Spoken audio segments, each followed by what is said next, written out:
ఇటు మిత్రదేశం అంటూ భారత్కు స్ట్రోక్ ఇస్తూ అటు పాక్కు మాత్రం ఐ లవ్ యూ అని చెబుతూ తనదైన రాజకీయం చేస్తోన్న అమెరికా అధ్యక్షుడు డొనాల్డ్ ట్రంప్ తాజాగా సంచలన వ్యాఖ్యలు చేశారు.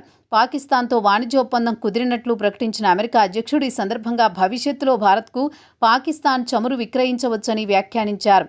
అవును, మోదీ నాకు మంచి మిత్రుడు. భారత్ తమకు మిత్రదేశమని చెబుతూ భారత దిగుమతులపై 25% సుంకం విధిస్తున్నట్లు ప్రకటించిన ట్రంప్ ఆ ప్రకటన చేసిన కొన్ని గంటల్లోనే పాకిస్తాన్తో వాణిజ్య ఒప్పందం కుదిరినట్లు తెలిపారు. ఈ నేపథ్యంలో భవిష్యత్తులో భారత్కు పాక్ చమురు విక్రయించవచ్చని వ్యాఖ్యానించారు. దీని వెనుకున్న కథ ఏంటో చూద్దాం. తాజాగా ట్రూత్ సోషల్ మీడియాలో ట్రంప్ ఓ పోస్టు పెట్టారు.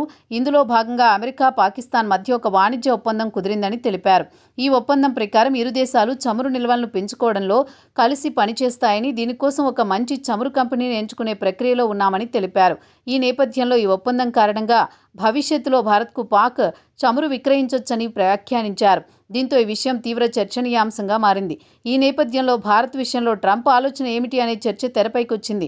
మరోవైపు టారిఫ్లు ప్రకటించిన తర్వాత మీడియాతో మాట్లాడిన ట్రంప్ భారత్పై 25% సుంకాలు విధించడంపై స్పందించారు. ఈ సందర్భంగా సుంకాలపై భారత్తో ఇంకా చర్చలు జరుపుతున్నట్టు తెలిపారు. ఇదే క్రమంలో బ్రిక్స్ను ప్రస్తావిస్తూ యుఎస్కు వ్యతిరేకంగా డాలర్ను అణగదొక్కాలని బ్రిక్స్ దేశాలు చూస్తున్నాయని, భారత్ కూడా ఆ కూటమిలో భాగమే అన్నారు. ఈ నేపథ్యంలోనే భారత ప్రధాని మోదీ తనకు మంచి స్నేహితుడని ఉద్ఘాటించిన ట్రంప్ అమెరికా వస్తువులపై భారత్ ఎక్కువ సుంకాలు విధిస్తోందని, ఈ సందర్భంగా అది మిత్రదేశమైనప్పటికీ 25% సుంకం తాము విధిస్తున్నట్టు ప్రకటించారు. ఇది ఆగస్టు 1 నుంచి అమల్లోకి వస్తుందని చెబుతూ దీనికి అదనంగా పెనాల్టీలు కూడా ఉంటాయన్నారు.